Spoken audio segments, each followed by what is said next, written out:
The Rose and Brass Knuckles Podcast. Welcome to episode 35 of the Rose and Brass Knuckles Podcast. I'm your boy, Zachary Davis. All right, this will keep it Jabala, man. Good to see you this week, brother. Good to see you this week, man. How was your weekend, man, last week? Man, it was good, man. We getting ready to drop this next issue of YBE Magazine tomorrow and everything. So it's a go time around that, getting ready for the exhibition on April 30th. So I got to come. Actually, I'm coming to Atlanta tomorrow to pick up some artwork and, you know, see the girls for a minute. And, man, we just keeping it mashing, man. Just keeping it mashing. That's what's up. That's what's up, man. Yeah, so last weekend, my daughter had her last volleyball tournament, man. We went up to Kentucky. It was the last dance, like Michael Jordan, you know what I'm saying? Some tears were shared from her and me, probably. You know what I'm saying? Like, it just was, it's a big deal. You know what I'm saying? Just seeing her develop into the player she became and, listening to some things I told her, you know what I'm saying? And the teachings from, of course, others. I wasn't no volleyball expert, but, just telling them about, grinding and, working out and stuff like that. So, I couldn't be more proud of her. She went from, you know the story, but for our listeners, in 8th grade, she didn't make the team. That kind of lit a fire under her, and she really wanted to play, and she just blossomed into a good player, made all region in the high school. Kind of turned around the high school program. Star player there. She's had some college offers. We don't know if we're gonna go with that just because there wasn't enough money involved. But right. But, again, I'm super proud of her and just the player she became, and just these milestones, man. You start thinking about, they just clipping away, and we about probably a little bit about a little over under 60 days from graduation. So. That's coming. Yeah. That's coming up fast. And, it's just in a little bit, it'll be time to go to school, about 4 or 5 months. So, and we narrowing down those choices. So, just, as we always say, just real time being real fathers, you know what I'm saying? And doing definitely, things. Man, I want to say congratulations and hats off, man, because a lot of cats don't get their roses while they're here. And a lot of cats don't really understand, cats and kittens, don't really understand how much work goes into assembly. Because even with Lil G starting in the 8th grade and not being able to get on, a lot of people don't understand how much you had to put in. And I'm not taking anything from Big G. I'm just saying how much, as a man, as a husband, as a father, you had to put in order for her to get. And unfortunately, man, we live in a space where brothers don't get the credit and just the hand claps that they deserve, we deserve, because everybody needs to know that we appreciate you, man. So no, I appreciate that. That's definitely love. I definitely appreciate it, man. And I always give you your flowers as well, man. It's just you know what I mean? My wife probably don't know this, but I was just always that type of guy that, I knew if I had a kid, that's why I got a bunch of them running around, because I knew when I had one, I was going to be there from start to finish. You know what I'm saying? At least make it to 18 years. You know what I'm saying? You know what I'm saying? But, not that I'm about to walk out the door. My daughter turned 18 in July, but clock, Big G. No, I'm just playing. But, she'll slap me when she hit us next week. But, no.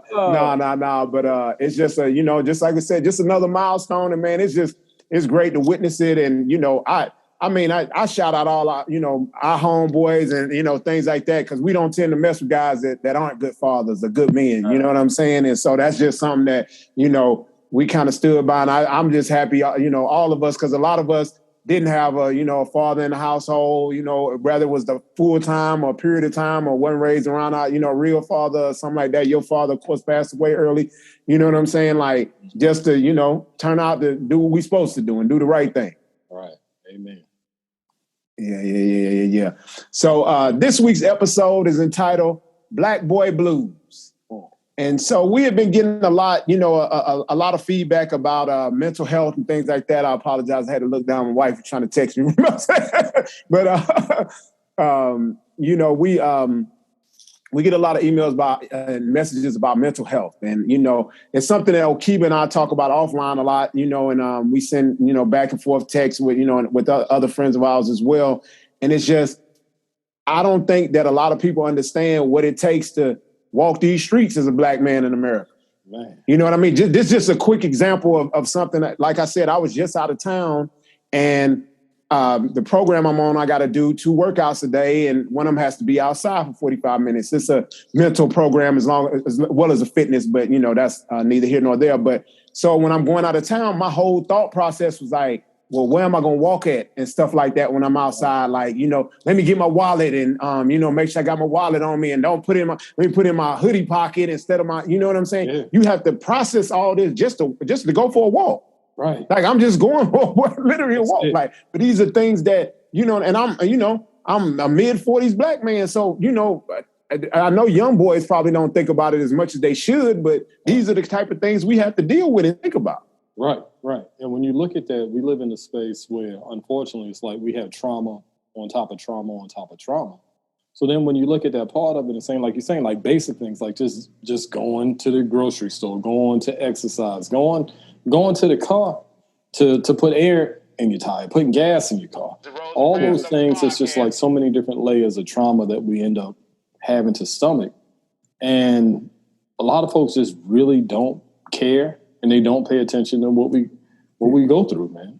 Yeah, and we're telling you as men the things that we have to consider as men. So let's rewind it to when we're young men and the things that you have to endure and the choices you have to make, and you know what I'm saying, the things you have to think about. And I just don't think that black boys get that kind of thought. What they've gone through and the trauma and the PTSD and just everything that comes with it. You know what I'm saying? And it's just it's a whole ball of wax, you know what I'm saying? A ball of string or whatever you want to call it, that comes with it.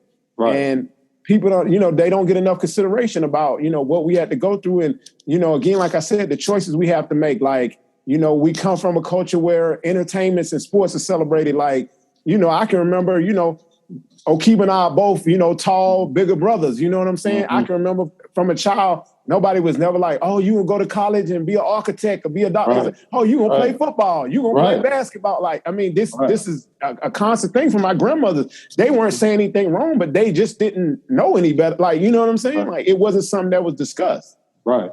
So when looking at that, we got a special guest, man, that's coming in, brother Ed Garnes, man. He's in the waiting room. So what you say we go ahead and pull Ed in? Yeah, let's bring him in. in. Yeah. Okay. Man, welcome to Roses and Brass Knuckles, brother. It's always great to see you, man. So yeah, we got the good brother Ed. Ed, why don't you give us a little introduction, on yourself, man? Well, I am a black man. Some people that look like us ain't claiming us, right? Yeah, so, that's the truth. I'm just a cool, sweet tea drinking cat from Atlanta, Georgia. I'm an educator. I'm a doctoral candidate in psychology.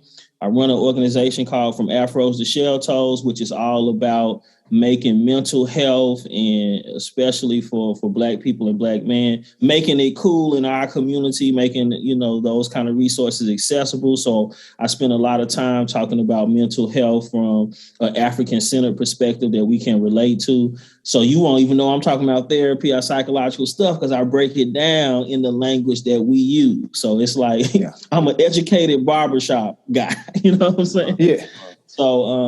So yeah, that's just a little bit about me, man. I've also been involved with sports coaching and mentoring athletes much of my career. So, I'm working now on my doctoral internship where I see clients and I see Black men and I work with Black men athletes, man. So my dissertation is on the racism, the gender racism that Black men experience in white spaces, more specifically in college. The more education we have, as you already know, the racism goes up exponentially. So, yes. Mm-hmm. And I think, I applaud you, brother, for bringing that to the space. And I think you come from a unique perspective because, a lot of us are scared of therapy and hearing things about mental health and things like that. And we scared of doctors anyway half the time, but you know what I'm saying? But, it's definitely something that's, been getting more talked about in the community. But I applaud you because it's definitely, we need somebody that kind of bridges that gap from, talking above our heads to talking on our level, in our language, as we say. Yeah. And it's like I credit that to My grandparents, like I'm a brother from the South. My people are from South Georgia and Mississippi. So, I try to be very grounded. And I know that just having education doesn't shield me from the racism that everybody experiences. It's no different from what I go through to a brother on the corner still trying to find his way. We have the same realities as Black men. Education doesn't shield me from anything. Yeah. So one of the things I like to throw out there is Zach and I were talking about. Zach and I grew up together, from 6th grade on up, right? And, he knows Barlow. Yeah. So we grew up together, right? And we were talking about just some of the difficulties of being smart Black boys. Okay. Cool and everything. So looking at where we grew up, how we grew up, it's not fashionable to be the smart guy. So you end up having to develop this dual personality where you have the one version of yourself who can exist academically, but then you got this other version of yourself who has to maneuver around in the streets. Then you got this third version that you're aware of. At least I had a third version that was aware of watching everything happen. And then from that point where you're not seen as attractive to the Black girls, because the Black girls don't like smart Black boys, so you end up having to develop all these different personalities that grow into a Barlow, a Jabalo, Okiba. You know what I'm saying? So from your professional standpoint, do you think that's like a common thing, or what exactly is that? What that is developing adaptive strategies, right? So we as Black men and Black people have to develop strategies to cope with systems of oppression, to cope with identity conflicts. So actually, it's in keeping with the innate principles of Black psychology. I was trained by Dr. Joe White, the godfather of Black psychology. And so some of the unique characteristics of Black life are caught up in the tenets of Black psychology. So what you were doing was improvisation, learning on the fly, right? You know what I'm saying? Right. Resiliency is another, key component of Black psychology. Connectedness to others is another one. So what you was doing was the Black psychological principle of improvisation, and you're trying to find a way to cope with different circumstances. What happens with Black men is that we're contending with a lot of stereotypes. And when you don't meet limited conceptions that white folks have placed on what Black male identity should be, i.e. we are thugs, or we are either hoopers, we can't have multiple personalities or multiple things that we're interested in. When you are smart, you are a threat. From slavery all the way up to now, there's been a fear of Black men because they know we are powerful, we are kings, and that we're given the right resources, we're going to thrive. So by being smart, you are a threat to white supremacy. I mean, that was a deep one. That was a deep one. But I also think that Black men suffer from always having to feel to be hyper masculine. We hear about toxic masculinity, but they don't talk enough about hyper masculinity. Like, you got to be tough. You got to be, you know what I'm saying? We, Okiba and I in our mid 40s, so we kind of came up on the curve of the gangster era, and what I'm saying? You had to be a bad boy, and you know what I'm saying? Not everybody sold dope, but that kind of era. You know what I'm saying? And things like that. And so what do you think that kind of, you know what I mean? I don't know what to call it, but like that, you know what I mean? That hyper masculinity, what does that come from? And, what does that do to us? That's white folks stuff, right? So what we don't realize, we're imitating poor, toxic visions of white manhood. You know what I'm saying? So our visions of manhood are informed by these sorry definitions that white men have given us, right? So when we look at America, how do white men handle their problems? When they have conflict, they choose violence. What do? When we have some conflict, we're socialized to choose violence. Yeah. When white men don't get their way, they take their ball and go home. When we get upset, we have problems processing emotion. White life is not about emotional expression. It's about keeping things in. We mimic that. And so how we deal with things, we've been socialized from these white supremacist frameworks to respond in ways that they do. So in Black life, if you take an African-centered perspective, we are an expressive people, right? If me, you, and Akiba got together, man, like we talking now, like I just met you, Zach, we could talk for days, right? Because that's Black life, emotional expression, getting things out. But when we mimic what we see in white men, those are poor definitions of manhood.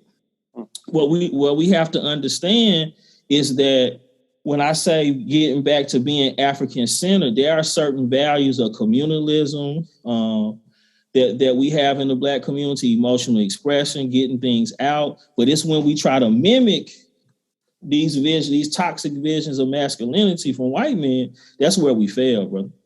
And when looking at what I would say is, like, you notice how in our community, it's considered to be rude for another brother to walk by another brother and not give you that head nod. Like whenever I walk into a space with other Black men, I always scan the room and then I pay attention to who gives me that nod, who I give that nod. But it's one of those things where it's become normalized to not give that nod, to not even lock eyes with them. Because then if you lock eyes, you may be thinking, okay, that's confrontation. That's like a gorilla seeing a gorilla and we got to fight each other. Instead of just saying, no, I'm looking to see who my allies are in this space. So when you have that kind of reality that you're surrounded with, so even when, you know what I'm saying, we all have wives, we all have children. So even in going on like vacations or going in these places where we're supposed to be able to relax, I can't even relax because I'm paying attention to everything. You know what I'm saying? So when you look at that, when looking at some of the answers of how do we self-help or self-medicate in a healthy way, not getting high, not getting drunk, but just a healthy way, which direction would you point us in regards to? I would say this. We got to be some bad, powerful brothers that our mere presence upsets people. So it's really flipping into a positive. Like, we got to be kings and powerful if just our presence makes people lose their damn mind.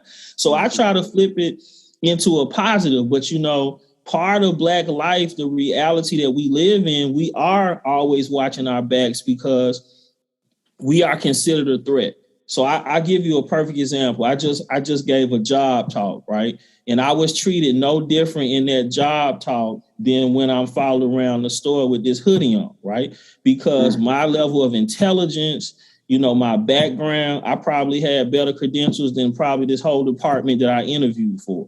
But that was problematic because they are used to a certain stereotype. And so when you don't meet that stereotype as a Black man, you have problems. But what we have to understand is that when someone hates you, it's nothing that you can do to change that.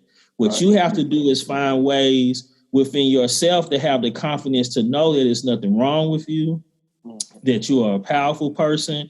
But what we lost a sense of is the communal spirit of elders helping younger brothers. Now, I'm sure if I say this, y'all gonna say amen. When we were coming up, the hustlers and the other people that were doing things that people would say were wrong, I would call it the underground economy because Black men are locked out of traditional opportunities. So we got to hustle, right? Yes. But the hustlers was giving you the game to not be like them.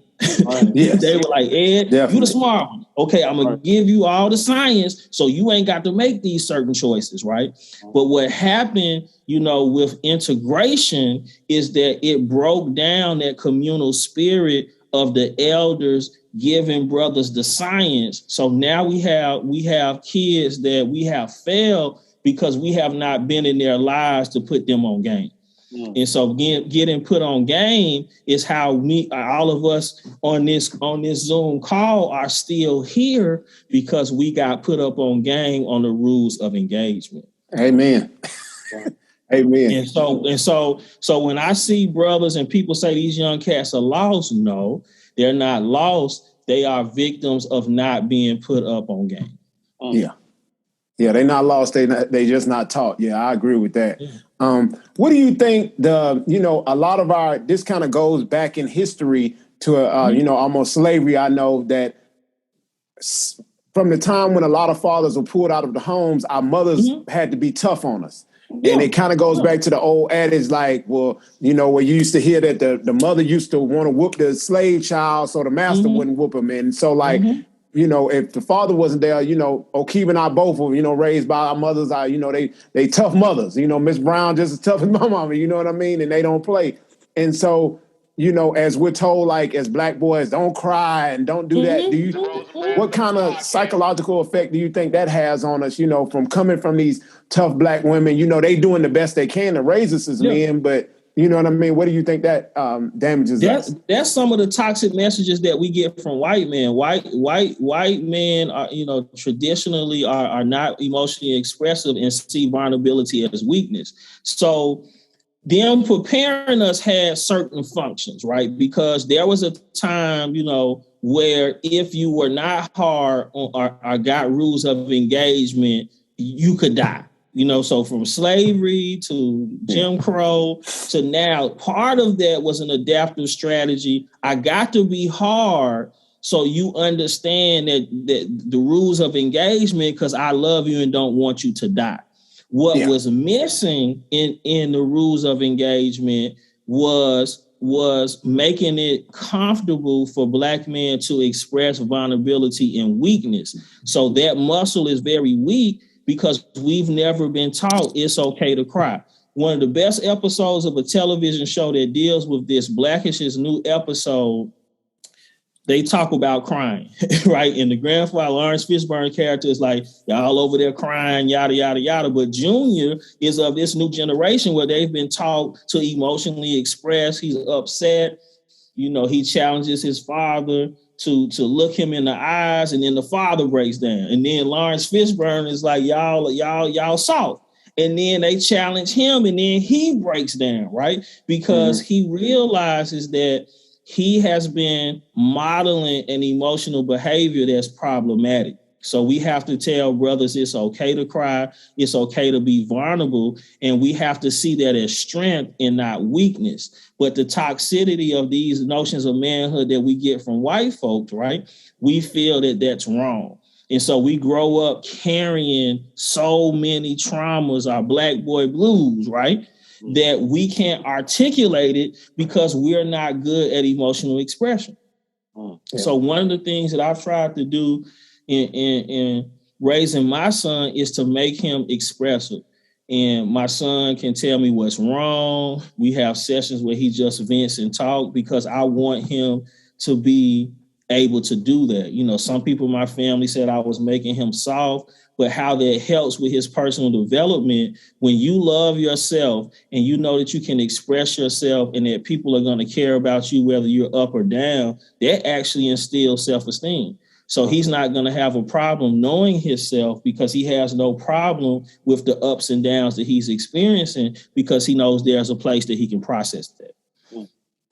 When thinking about like what you just said, I remember when my dad passed away when I was 10, and he gave me that deathbed, don't cry, this, that, and the third. So, you know, I processed that. So even at the funeral, I'm telling my mom and telling my sister, hey, don't cry. And I'm the youngest sibling. So fast forward into the grand opening of the gallery down here, right? So I had family members in there I hadn't seen since I was 10, 11, 12 years old. And I'm looking across the gallery. And honestly, and my dad is buried right across the street. So not across the street, but the next street over. So I started talking, and then I said, how many of y'all remember my daddy? And honestly, I just felt this wave of emotion, tears coming out. And people that know me know I ain't like a soft, chewy dude, but my levels of expression, my artistry, I don't feel no way about being honest about whatever my emotions are at that time. Don't mean I ain't gonna crack your head. It just means I'm standing in a space physically where I grew up, right around the corner from where my daddy's buried. And I ain't even supposed to be here. Based on everything that's been done, everything that I've done, I'm not even supposed to be, and I'm sure not supposed to be here opening no art gallery. That ain't supposed to be happening at all, right? You ain't supposed to own nothing. Nothing, especially here. You ain't supposed to, and Zia tell you, like, Charleston is a whole different framework. So I'm sitting there, and my family's sitting there looking at me, and I'm looking at them, you know, and then guests are looking, and they're like, man, O'Keefe is sitting there crying. I'm not like boo-hooing, but I'm crying like, tears of relief, tears of joy, tears of pain, like my dad ain't here, but I'm here. So with me being here, I'm the only thing close to my dad. Like when people see me, they see my dad. They don't even see me.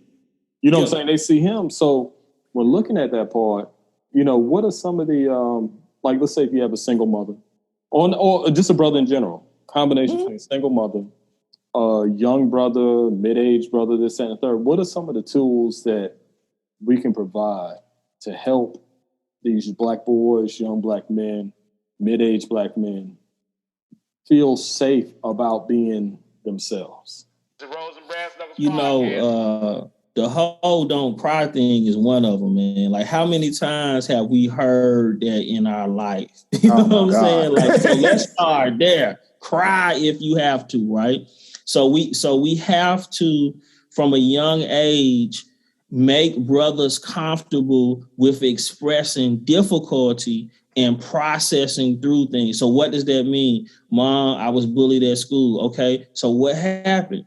You know, giving a space to talk about difficulty, transitions, and things that are difficult, right? When you create a space for someone to talk about difficulty and to process mixed emotions or difficult emotions, what you are modeling for them is emotional expression that is okay to not be perfect. It's okay to have multiple things that are going on with you, and you validate, right? So the key is to validate emotional expression, to validate vulnerability where it's not seen as abnormal. Like, you know, we have people our age that think it's abnormal to be vulnerable because they're holding on to these tenets of, you know, being told not to cry or express themselves. So that's not a weakness, that's actually a strength, because your ability to process difficult emotion goes into everything that you do. You know, you'll be a better basketball player if you're more emotionally expressive and can deal with difficulty. You'll be a better CEO. You'll be a better parent. You'll be a better communicator in relationships if you're able to process emotions and difficulty and talk about what's bothering you. So we have to look at that as part of holistic development, just like your diet. You know, your mental diet and ability to express vulnerability has to be a component of self-development. Yeah. Why do you think so much that, you know, we as men, a lot of times, especially black men, we tend to follow the generational curses and the paths of our, you know, fathers and things like that? Like, you know, in my case, my father really wasn't around, and so that made me long for something. So I made sure I gave that to my child. Like, what do you think kind of snaps in our mind where we tend to, you know, just continue that curse and can't correct ourselves? You know what I'm saying? Well, you know, I would challenge us by not calling it a curse, but I would say not having, you know, language is important. I understand what you mean. But when we say curse, we're basically saying that we can't get out of it when we say curse, right? And so, but I understand perfectly what you mean. So yes, you know, we use the word generational curses. So I know exactly what you're saying. But what we have to understand is that we become what is modeled for us, right? So I give you an example. My dad wasn't perfect. My dad was in the military. He worked in intelligence and got a master's in psychology. I have a master's in psychology, master's in counseling, getting a PhD in psych. Why? My dad did it. Yeah. I'm a community servant. Why? My dad did it. I played basketball at a high level, coach basketball, right? Why? My dad did it. You know, I listened to Wes Montgomery and jazz. Why? My dad gave me jazz records, right? And so modeling and social learning is how we develop those values. You know what I'm saying? So whether you have a father in the home or not, it is important that young black boys see models for what they can become. And so what we think is a generational curse is a lack of models and seeing that alternative realities are possible.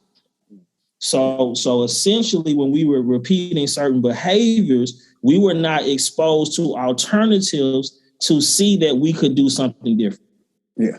And I think also, like, to piggyback on that, when you look at how easy it is to be a NIGGA, You know what I'm saying? Like you get praise. Because Zach, we were talking about that, how in coming up, you know, the white girls liked us, you know, but the black girls didn't like us. But the more niggerish we became, the more the sisters liked us, you know, and the more respect we got. So when you fast forward into where we are now as grown men, as I look around, you know, it's just like especially with social media. Mm-hmm. If I play the social media game, then I can get praises, I can feel all warm and fuzzy.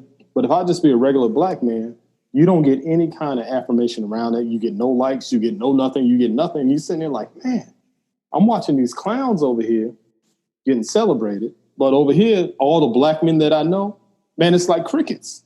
You know what I'm saying? It's like, what is it? I understand what it is, but I think that's one of the things we look at like that. Well, you know, that's toxicity, man. So like the visions of manhood that we have are weak definitions of manhood that we learned and we were socialized by white men, right? So internalized racism makes us believe that, you know, I guess having edge, you know, women liking the bad boys. That's not something we created. When you look at these white shows like Grease and the motorcycle thing, what is the major theme that you see in movies that, especially for young white folks, is the bad guy in high school gets all the girls, and then there's a nerd character that nobody likes until one day he helps the football player or something, and then like that's a classic thing. That's classic. They ran that all the 80s. They ran that in all the 80s movies. So what that is modeling, we are socialized to see bad behavior and being edgy as being masculine, right? And so black women become attracted to that because we've been socialized that that's what masculinity is. I give you a perfect example of what I mean by modeling. Look at Russell Wilson versus the Future debate, right? And everyone calling Russell Wilson a herb. That is probably one put together, emotionally stable, knows himself brother, right? Yeah. But because we have been socialized to associate with what Future does as ultimate masculinity, then Russell Wilson does not stand a chance against these stereotypical and toxic visions of manhood that were passed down. And I keep emphasizing that it was passed down to us from white folks because we intuitively are loving people, right? Do you know any brothers to their core that really want to hurt sisters? We don't, right? We're very protective of our mothers. We're very protective of our sisters. We're protective of our women cousins. But why do we act a fool in relationships? Because we've been taught that's what masculinity is. People have always asked me, how can somebody love their mother, sister, and cousins? They get in a relationship and act the complete opposite because we've been taught that's what masculinity is. So how do you respond to when you look at the other side of that? So you said you've been taught that that's masculinity, but at the same time, you would say, or you may not say, but black women are taught, hey, that's weak. So I don't love you unless you make me bleed or you make me cry. And that's a sad and sick way of looking at it. Yeah. But if we look across the board, or when I look across the board, I can't speak for everybody, but when I look across the board, it's a common denominator where it's just like, I've been a good dude, but I've also been a not so good dude. And when I'm a good dude, I'm a doormat. When I'm not such a good dude, I'm the cat's meow. So what type of accountability can we place on black women in that exchange? Yeah, I think that we all are accountable. So I don't look at it like who's more accountable than the other. Black women and black men, we're all accountable because what we have forgotten that our ancestors knew and that our grandparents and some of our elders knew, we have forgotten as black men and black women that our collective survival is dependent upon us needing each other. Yeah. We need each other. Just thinking that we do not need each other is why we act the way we act. Right. Because if you understand that your collective survival is based on building beautiful black kids that are brilliant and that my collective survival is tied to your collective survival, and together that's how we rise and defeat white supremacy. If we come from that notion, we can do anything. But we have forgotten that we need each other.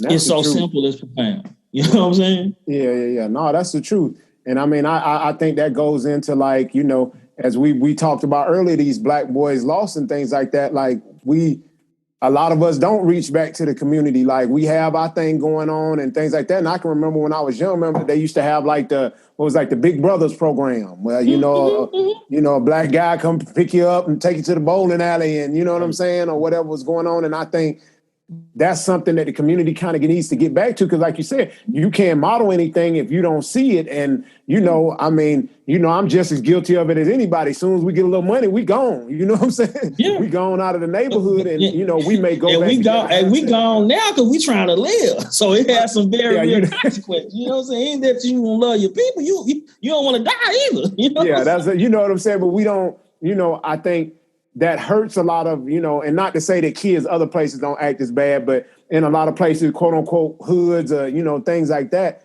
I think those young men don't get a chance to see men doing other things. They don't get to see, you know, the guy to get up every morning to go to work at the, you know, as a mechanic, or, you know what I'm saying, you know, as a doctor or whoever, you know, whatever. We don't see those. They don't get to see those things. So they don't get but a couple of choices. And now with everything so accessible and visual, all they see is, oh, I want, you know, the quickest way to money is, you know, being a rapper, you know, doing something like that. So they don't even consider that a lot of times.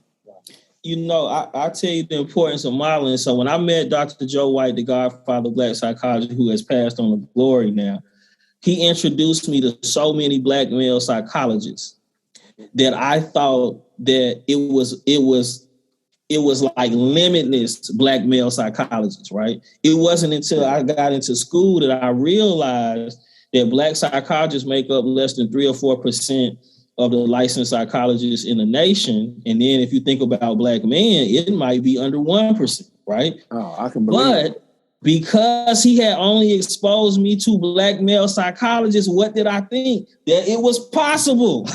Yeah. I didn't even know the statistics, but I didn't realize that these brothers he was introducing me to was some of the only in the nation. But it was because he modeled that for me. I thought it was possible. It wasn't until I saw the statistics, I was like, but the statistics didn't affect me because I knew I could do it because that's all he exposed me to. Right. And you saw it be done before. Yeah, that's real. Yeah. I mean, this has been wonderful, man. It's definitely one of those things where I feel like we need more of this. We need to make this fashionable. Because, Ed, you and I speak on the regular. And yes. We speak about, you know, just the state of my mental health, what's going on around that whole deal. When we look at making this fashionable for Black men. And it's unfortunate because it's one of those things Z and I talk about. Like, this is a grown man podcast. This ain't like no little boy podcast. This ain't one of those things where you get so much community support because we're not sitting here doing the typical things. But when you look at making this fashionable, I feel like that's what we have to do to address our health. You know, make being healthy fashionable. That's what we have to do. I mean, that from afros to shell toes under, you know, how it developed was me being mentored by Dr. White, where I said, I have to create an organization that makes mental health fashionable, but does it in ways that you don't even know we're talking about mental health. And so everything that I do from afros to shell toes is psychological. I might not just be using psychological language. Like I'm not saying I'm doing, you know, I'm working on you and your cognitive dissonance so we can have adaptive strategies to deal with anxiety and depression. But the things that I do are helping you deal with those particular things that you are going through. But besides just the basic principle of us needing each other is that we have to understand that the more we as Black men communicate and big each other up and support each other, that's how we all win. Like, you don't get any points if you're just winning. Like, your circle needs to win. Everyone around you needs to win. And we think that you have to have like money or you have to have big organizations in order to move people. It is the everyday people in your life that create the personal revolution. So we have this hierarchy sometimes in the Black community where if it's not the people you see on TV, we don't think that anyone can help us. But we all can help each other because we all have strengths, and my weaknesses are your strengths and vice versa. And so how we deal with that as Black men is to continue to understand that the more we support each other, the more we create space for each other to talk about the difficulty, that's how we develop the antidote and the coping strategies. Because Okiba has dealt with some things he can give me game on. Zach, you've dealt with some things. I've dealt with some things. But sometimes with brothers, unfortunately, white supremacy and market forces make us believe that when we get money or success, that we have to act a certain way outside of being around our people. And so we have to know that no matter how we rise or how low we fall, that we have to be there for each other as Black men. And when you create that space, you're actually alleviating future problems from happening. Because I can tell you this, the conversations that me and Okiba have had have kept us from smacking folks like Will Smith did Chris Rock, because we have had a space to talk about things. So we're not activated to the point that we have to act out, because we're constantly feeding each other and getting things out and processing. Yeah. And I think that was a result of, like you said, bottled emotions, not being able to release. He had been through a lot, in the last year and, on everything. And he was, I can't take it no more. Trauma. Will Smith saw his dad beat the hell out of his mother. He felt helpless. Will Smith is in Hollywood, where you can only be a certain kind of Negro to make it. So people call him corny, but he had to be that respectable Negro in order to rise, right? Yes. Authentic Black men are not given the same space to do that. So you got a Philly guy that has altered himself to be this respectable Negro that's really not him. So you got that tension. Then being emasculated by his wife in public forums, and he already has trauma that he has not dealt with. And what happens with Black folks when we have trauma, we don't act out against the system of oppression that is causing the trauma. Mm. We act out on other Black folks who are helpless, that have no power. Mm. Yeah, that's real, man. We really thank you for this conversation, man. This is because notice he didn't smack John Travolta. He smacked another Black man. Yeah, no power. And that we talked about it on past podcasts. I don't know if he would have smacked John Travolta if he said the same thing. No. You know what I mean? It's like we tend to like you said, it's a that internal racism we have for each other, and you know what I mean, that self-hate, and you know what I mean. We lash out against each other, and how quick we are to get in a fight with another Black man when we might think for a second before we jump on a white boy or something like that. You know what I mean? It's definitely something that plagues us. Mm-hmm. White supremacy's greatest trick is getting us to believe that it doesn't exist. So if I can feed internalized racism into you, then all of your behavior that's informed by white supremacy, I can wash my hands and say that you're crazy when I created the psychological atmosphere for your dysfunction. Mm-hmm. Yeah, that's real. That's like setting me on fire and blaming me for smelling like smoke. Exactly. Oh, it's on fire. And I lit the match. You know what I'm saying? Right. But it's not complicated, man.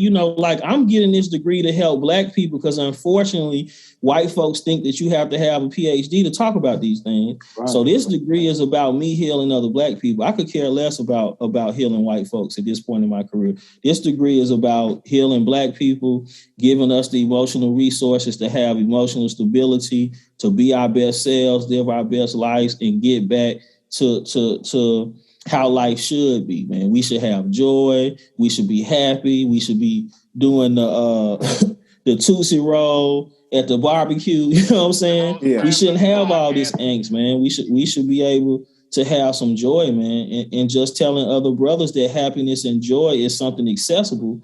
We just might have to just process and get through things. Because think about this. Do you know any Black man that is not resilient and doesn't work hard? Right? All of us do. Yeah. But we all don't have the psychological resources, our resilience to get through things when we have setbacks. That's the only difference. Right. That's real. That's real. Well, Ed, we thank you, man. We thank you for, dropping this knowledge on us, man. We love to have you back. I just think mental health is just something that, just needs to be talked about more. Like in the community, a lot of us, probably myself included, need to go talk to somebody, get some, some traumas out and things like that, because we all deal with stuff. You know what I mean? Like, I was talking to somebody the other day. I was like, man, it's like clear as day. I can remember like one of my biggest letdowns was one time my dad was supposed to, be bringing me something for Christmas and he ain't show up. And you know what I'm saying? And it's like, I can remember how the house like it just happened. Like it just happened. You know what I'm saying? And it's like things like that we don't unpack. And I probably overdo things for my daughter, because of that. Like, you know what I'm saying? And maybe it worked out for the better for her, but you know what I'm saying? It's still something that's internalized within myself and, just other things in life that have happened to us. And, my childhood wasn't that bad, but I know people who've been through a lot worse stuff than, I had, you know what I mean? Yeah. And even thinking about that part of it was just like, it's so much, and this is just like one of my personal things that I've noticed. Whenever I express like what the trauma is that I'm going through, I normally get a couple of responses. One is that deflection of, Jabali, your thing ain't that bad. You know what I'm saying? You got X, Y, and Z, look around, blah, blah, blah, but they're not hearing me. You know what I'm saying? Like you're not hearing me. Me saying, hey man, the only time, like when we do this podcast, this is one of the few spaces where it's safe for me to speak out, have another brother that I respect and love speak back into me, and then we put it out publicly. But a majority of the time, they don't even want to hear what the hell I'm talking about, even when I'm accurate, even when I'm hitting. So like having a brother like Ed, brother, we appreciate you being on because it allows for our feelings, our reality to be validated, because they don't even take our feelings serious until somebody with a PhD says, yeah, what these brothers going through, that's really what they're going through. Yeah. And you know what, O'Keefe? That's the only reason I went back to get my degree. It's because they only listen to people that got PhDs. But what they hate is how I use my degree. You know what I'm saying? So when I become a doctor, they don't like the fact that I'm using my degree to liberate other Black folk. So, yeah. They're going to get rid of you. No, I'm just man, O'Keefe can tell you, man, I have burned on the cross trying to get this PhD. Anything you can do to a doc student has been done to me. I've been oppressed and a doctoral slave for 6 years, bro. Yeah. I feel you. So, Ed, we got a part of the show we call the altar call, where we kind of talk about current events going on. You got to keep that going on. That's what they want to hear about anyway. And, our ideas and things like that. And we love for you to stay around for that. So, we're going to jump off into that real quick. We got a couple of little different events we done pulled up and, got sent. So, this was one of them. So, Young Jock, the rapper, he's on a radio station down here in Atlanta, Streets 94. He was speaking to one of the women that worked with him, and she was saying the ideal first date is $200 to $400. I mean, it's gotten crazy out here in the streets if you're a single man. So, you want to jump on that, Ed, or who wants to jump on that first? You can go first, O'Keefe. I'm trying not to laugh because I got so many things to say. You can go ahead and jump in. Yeah. So we spoke about, we did a podcast like, should men just start paying for it? Like just paying for sex, just get it out the way and be done with it. And that's a prime example of that. So this whole idea that I need to pay $200 or $400 to take you out on a date. The first date too. The first date. So it's not like it goes down from there. Like we go from lobster and shrimp to hot dogs on the second date. It goes up. So my thing is like, if I'm at $200-$400, let's be transparent. Let's be honest. Mm-hmm. If I see you from across the street, I'm not looking at your personality. 9 times out of 10. I'm looking at whatever's packing them jeans, whatever's packing that shirt, whatever it is that I like. So if see Paulo coming out, hey, I'm just being honest about what that is, right? So it's like if you multiply 5 dates by $400, that's $2,000 to get. And I'm not saying, well, this is what I'm saying. I ain't gonna say what I'm not saying. Yeah, as a man who's pursuing what we're pursuing, and then you have women on the other side telling you that you need to spend X, Y, and Z. Why not just say this is how much it costs to do what you're looking to do? That's how I look at it. Yeah. I will say I'm gonna give all the brothers that watch this game. You don't need $1 to woo a woman. The only thing women want is to be considered, to be valued, and to be considered. And so what do I mean? So what most women will tell you that date rich men is they say, he doesn't respect me. He doesn't listen to my problems. He doesn't do this. They're never satisfied with the rich brother, right? Because he has nothing else to offer but his money. Women want to be considered. You can get some hot links, some white bread, and make her a nice playlist. And she will love you to death, and you ain't got to spend $200 and $400 if you understand women enough to consider them. So would you say a woman? Because there's a difference between a female and a woman. So what you just described is a woman. Well, I would say I just don't like the term female, so I would say they're all women. Some may be more underdeveloped in their expectations. You know what I'm saying? Yeah. So all women, you know what you saying, female, I'm just gonna say all women. All women want to be considered. They just never have been, so they settle. Well, that's real. As we talking about the difference between a woman and a female, underdeveloped women. So Cam Newton caught a lot of heat this week. He was on a podcast, $1 Million Worth of Game. And, he just said the women, not the boss bitches or bad bees or whatever you want to call them, need to know how to cater to a man and know how to be quiet. Also, especially a lot of them can't cook and, they need to know when to let a man lead. What y'all fellas think about that one? Listen, the white man gonna get you in trouble, Cam.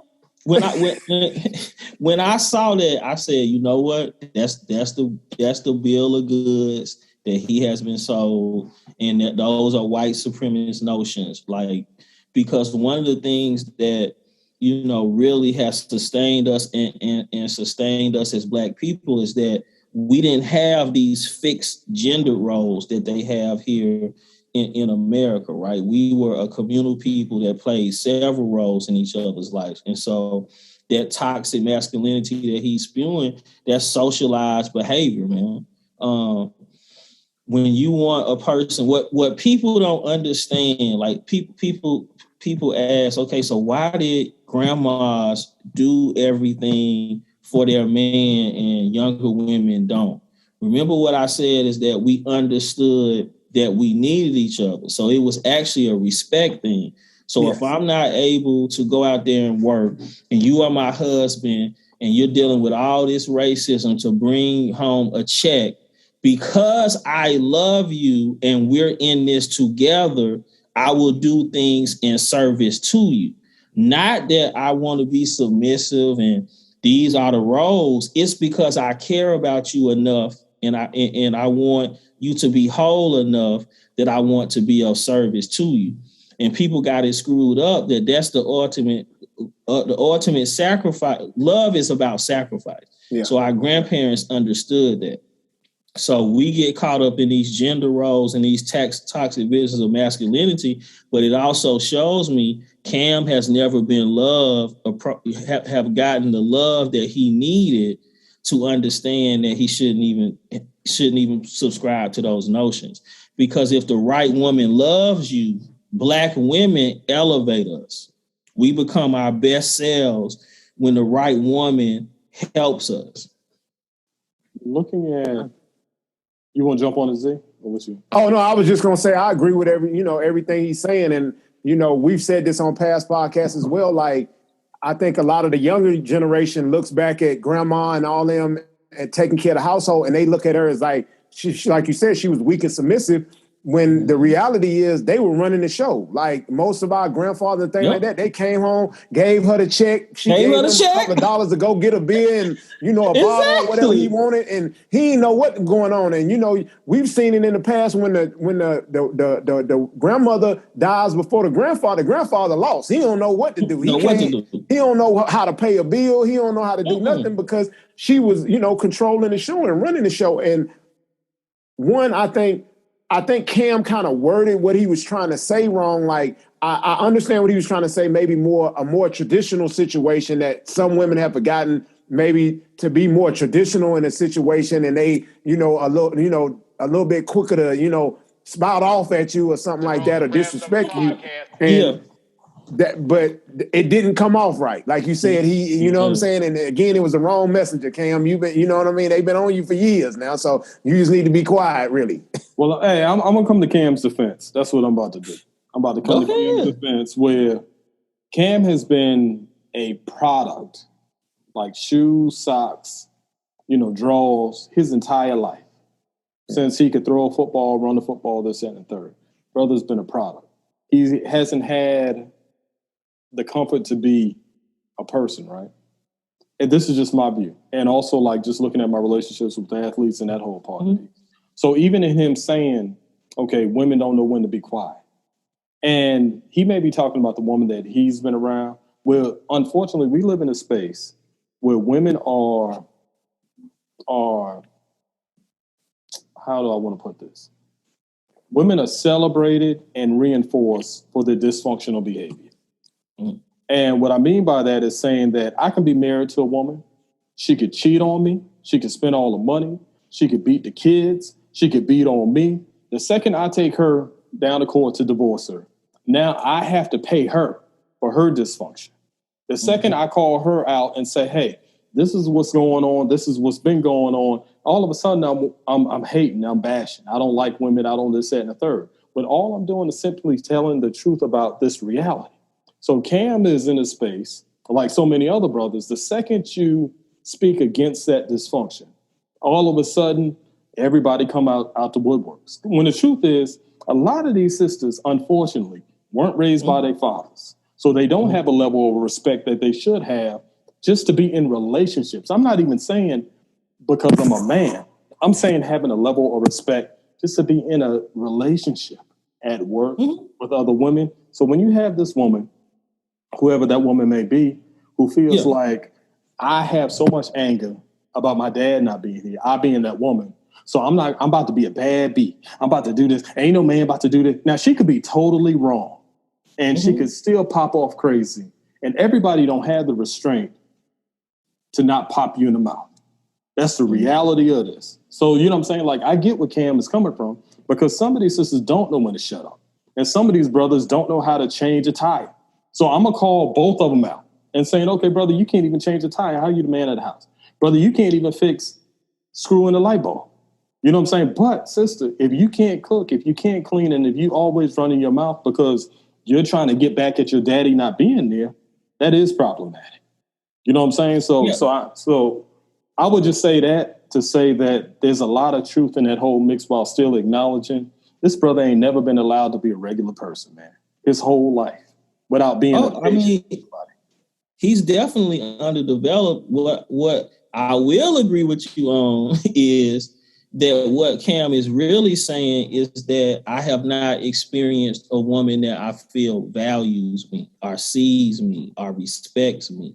And how he came out was very toxic, but it just shows me that he hasn't felt value in his relationships with women. Because if he felt valued, respected, and loved, he wouldn't have that, disposition. And it's really not about men do this, women do this. It goes back to what I was saying about our collective survival, because you cannot know how to change a tire, but have other skills that make a relationship work as a man. Right. But if it's not valued by a woman who's never had a father, then you have.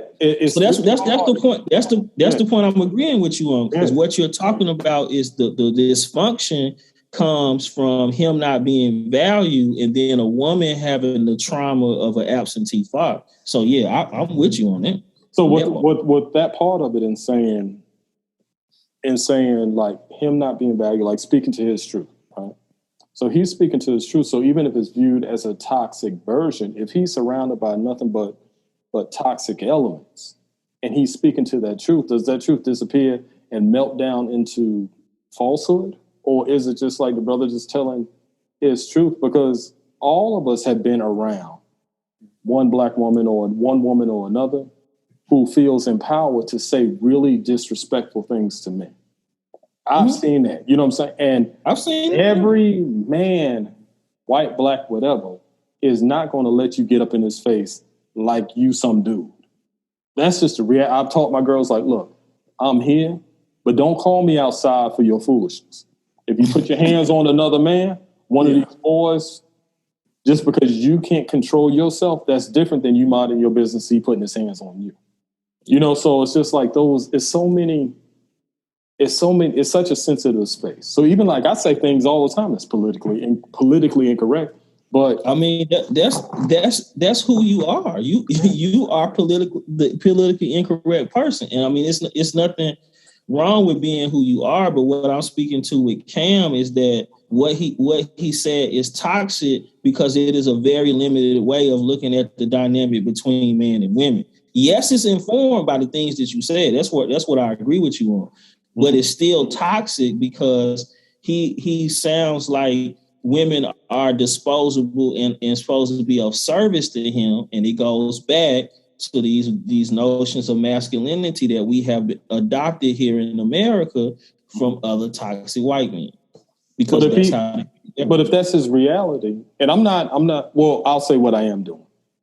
With him being a product like some socks and some drawers and some basketball shoes, and he brings home all the money, his household and his family, and he's with a woman who may not cook, may not clean, and he's looking like, how is it that I'm doing all of this so-called, like you said, the white man's toxic runnings, bringing home all of money, risking my life, risking my health on this football field, and you ain't got my dinner ready, the clothes ain't clean, the clothes ain't fold. How is that not? Because it's just like, we can't be selective about who's doing what when they're doing. If I'm working, bringing home all the money, we all got to eat. The kids got to get to school on time. And you home and you ain't working nowhere. So what is that? Well, I will say it isn't. We can't force a woman to cook and clean. But what I was saying, the point earlier about when a woman loves you and values you, she will be of service to you. So he's looking for value, right? Because when a woman loves you and values you, she's going to take care of you at a certain level if she values you. Like, you don't have to give her a role. When someone loves you, they rise to the occasion, because in your relationship, like you and your wife moved to Charleston, you didn't have to give her a list. Hey, okay, I want you to support me like this. I want you to do this. She gets it because she values you and loves you and can anticipate your needs and tell you things you ain't even thought of because she values you. No, and that's real, and that leads off into to the next joint we had. From Love and Hip Hop fame, Erica Mena and Rich Dollars, they were on the Shade Room's great debate, and she was talking about how you can't expect a woman to be submissive unless they're in a safe space. Mm-hmm. And like you said, that goes back to like them feeling love. Like some stuff you don't have to request or don't have to ask a woman to cater to you and things like that if you're doing everything on your side of you know what I'm saying? On your side of the relationship. Mm. You know, I had a situation where, you know, I'm not a tall guy, you know what I'm saying? At this point, I'm cut from the basketball team. I have nothing that says that I'm supposed to be able to, as we say, pull this particular person or this woman that is out of my bracket, right? Yeah. And all the guys are telling me it's not going to happen, right? But I was able to develop a relationship with someone at the time that all other men thought was unattainable because I consider this person. And so that's why I go back to like you have to consider women. A woman will be submissive. She will anticipate your needs. She will do whatever when she feels safe and respected. You will not have to tell her, give her a list to do anything. She will do that in service to you because she feels respected and validated, and you consider this person. So would you say a woman who's primed for the pump, or just because it's and what I mean by that is that I always say there's a difference between a male and a man. There's a difference between a female and a woman. And just because you're born with woman parts, it doesn't make you a woman. Just because you're born with male parts doesn't make you a man. So when looking you sound like an old Southern Charleston grandfather right now. Because it's just like, and the reason why I say that is because we all have done things that made us a man. You know, we all have children, but it's a whole different ball game when you raise them. It's a whole different ball game when, unfortunately, for like this circle that we're in, and having to divorce my wife and take my daughters with me. And raise them and sacrifice my career. This is like a whole, and this isn't like a pat me on the back thing, but it's saying, no, it's a real thing. Yeah, I've learned the difference between the two. So sometimes when we have these expectations placed on saying all are equal, like, and my wife and I have this debate all the time where she'll be like, oh, well, she's a woman because of blah, blah, blah. I said, well, if you can leave your children stranded over here and go on about your business, to me, you ain't a woman, you're a female. Like a dog can have puppies, you know, but when you look at that part of it, it's such a sticky space. So making a woman feel safe, how do you make a Black woman feel safe in this construct where if my woman feels safe, if I make $1 million a year, right?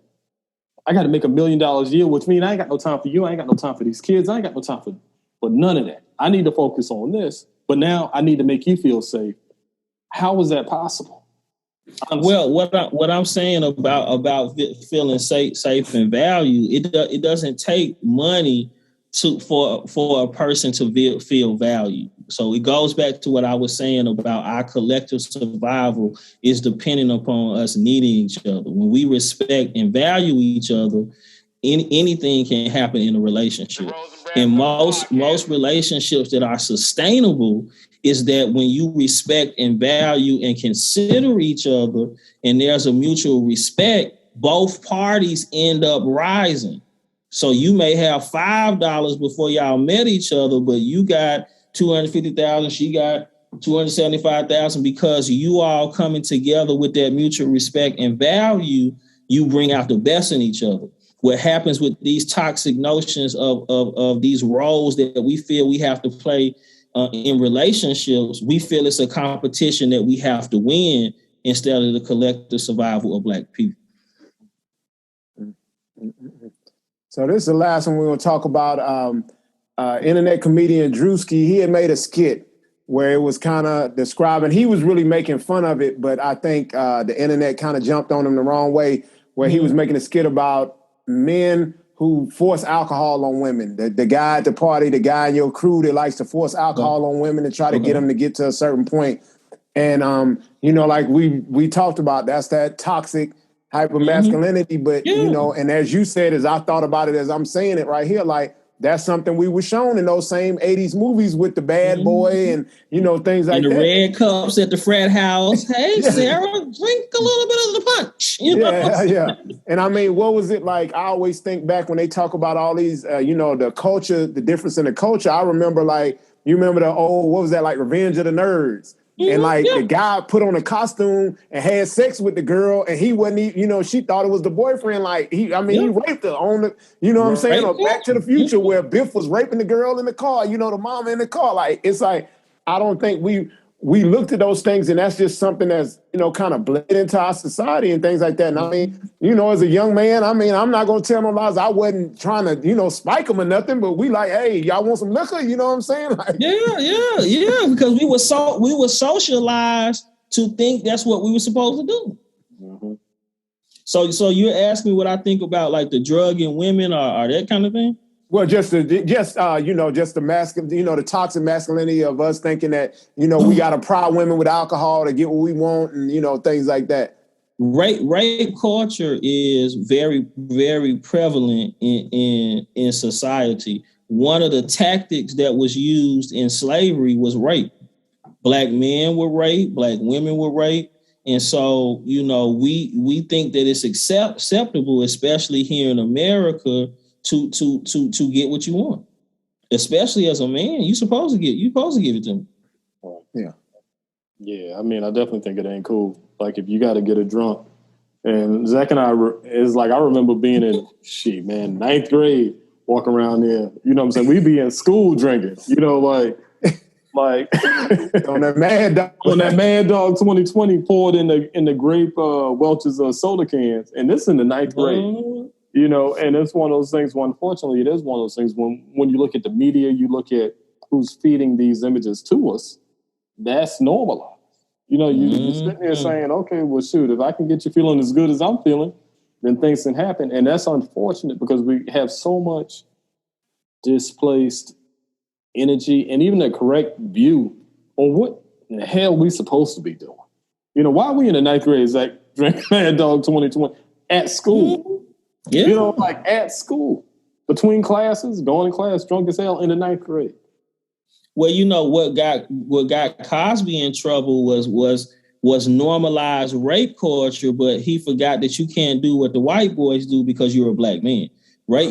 Spanish Fly, there were drugs to make women supposedly a little looser so you could have your way with them. So it was normalized, but you can't do what Hugh Hefner does. Hugh Hefner is considered, the ultimate playboy that's respectable, and he is very rapey. The stuff that he used to do, man, that's rape culture. And we seeing, Cuba Gooding just caught it this week, for grabbing on them women and had to plead guilty. And, a funny story, man, I saw him one time at $3 Cafe that used to be on Peachtree in Buckhead. This had to be 2003, 2002.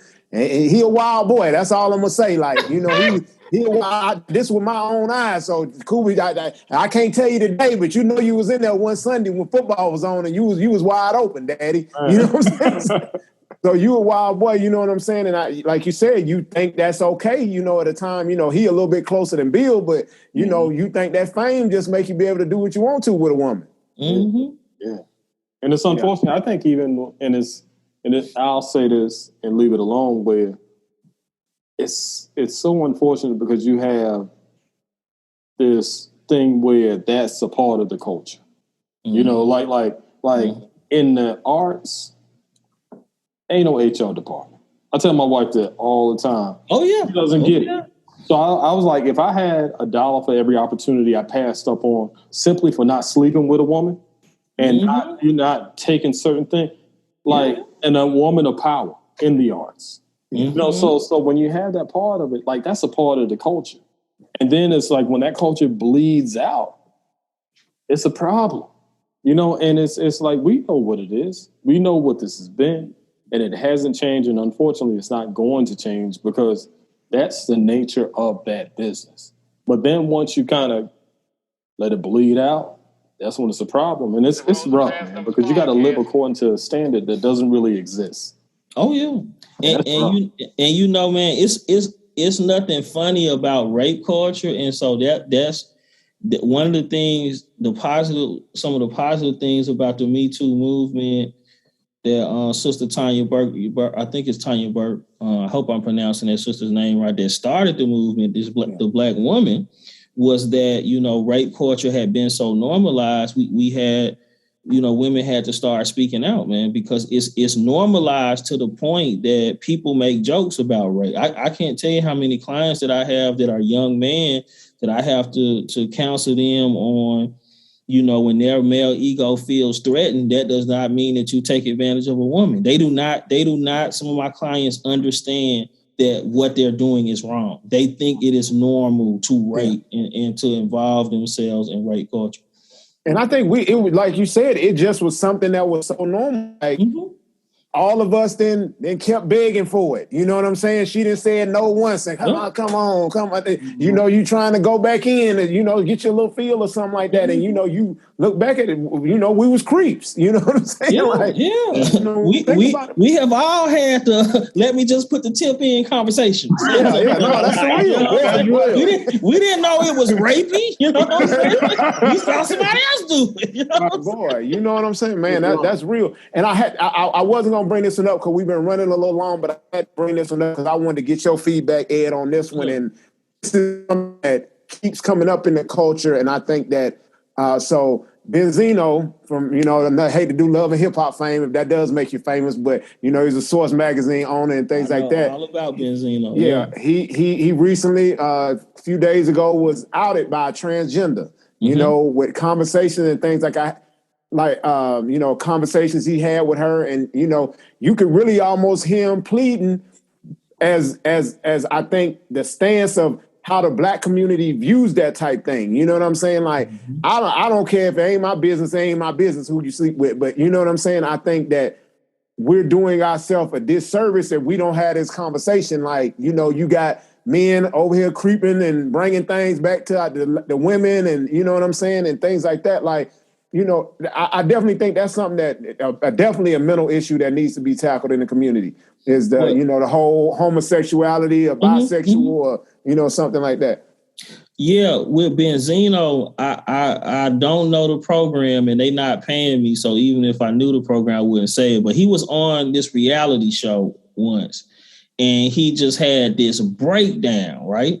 And so the therapist and me, I said, you know what Benzino's biggest problem is that he has suffered from some lifelong traumas that has him hyper masculine to the point that it made me question, you know, had he been raped?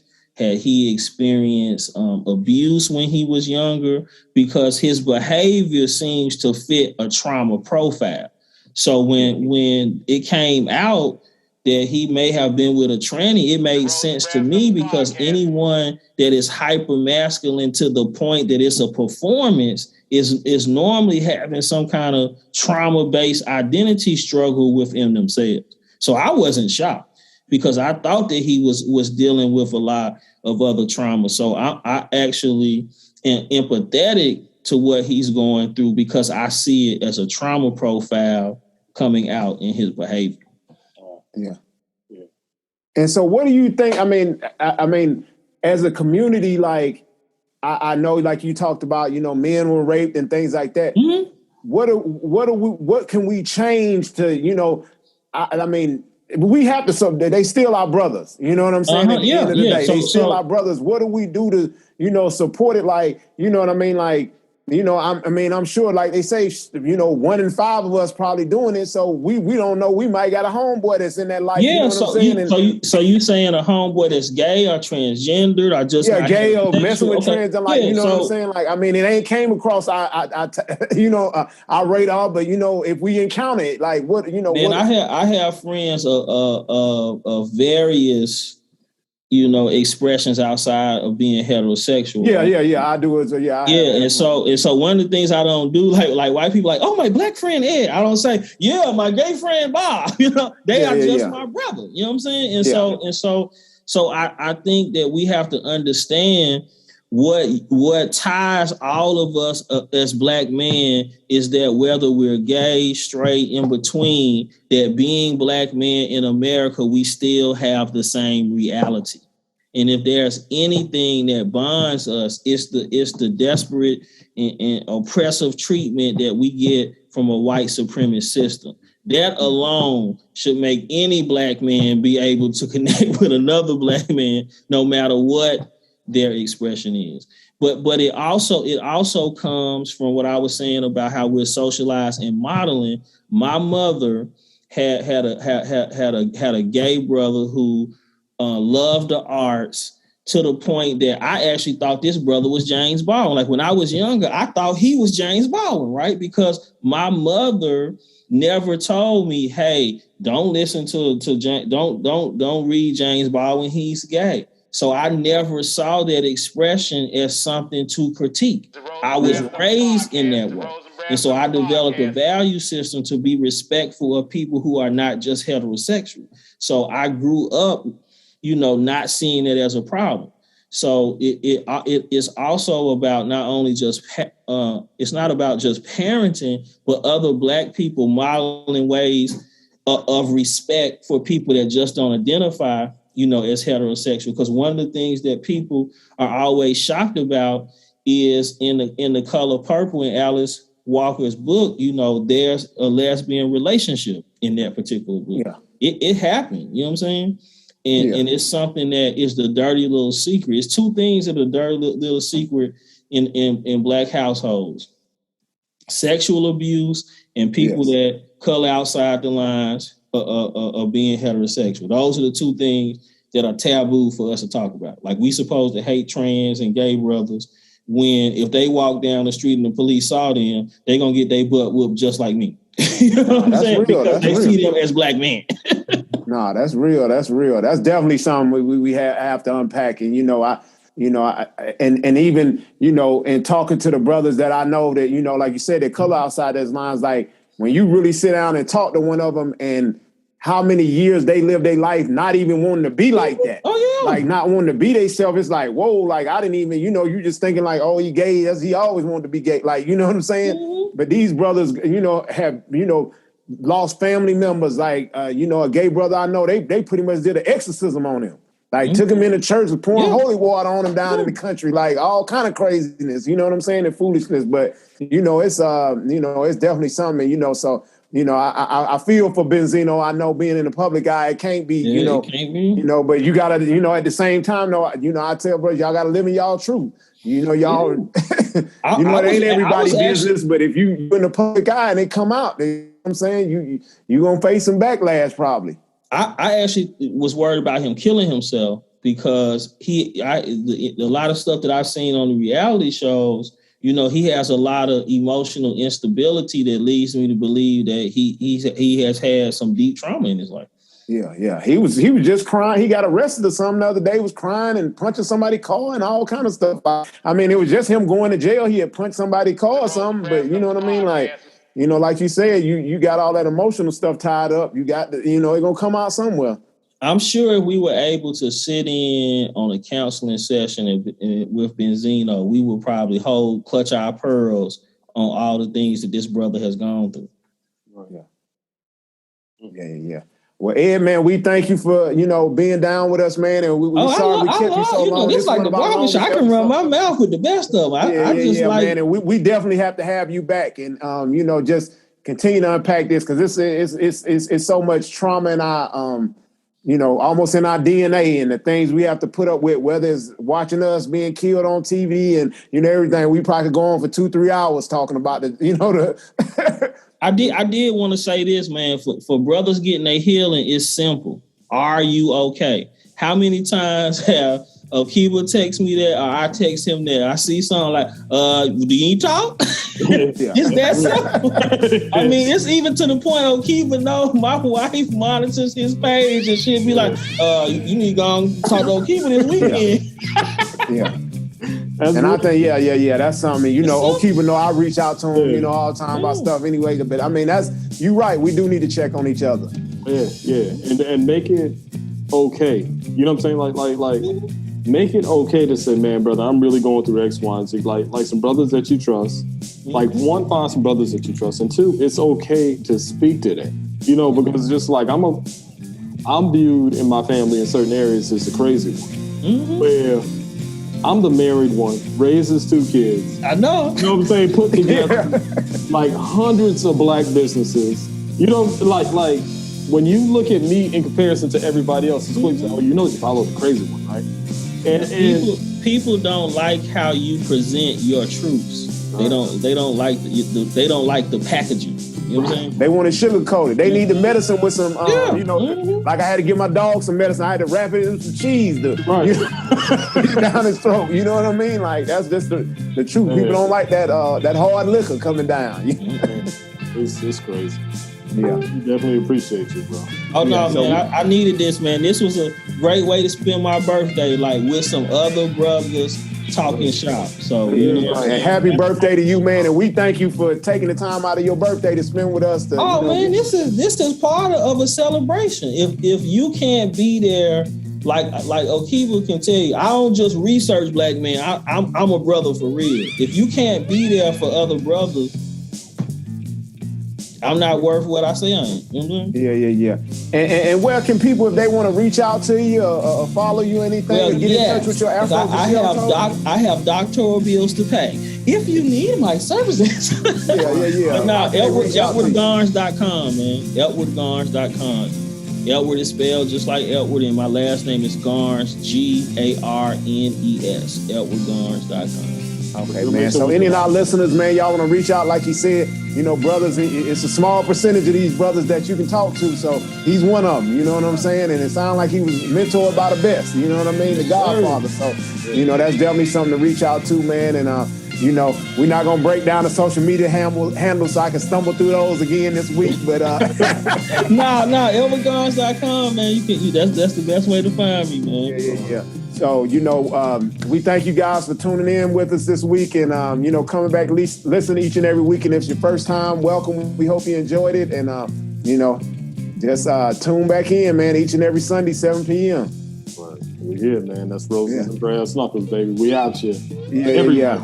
And as always, if you like the things we say and you think they made you feel some type of way, that was a good word you need to hear today. It's the Rose and Brass Knuckles podcast. We'll see you next week. All right, pass that collection plate, y'all. All right, now. Rose and Brass Knuckles podcast.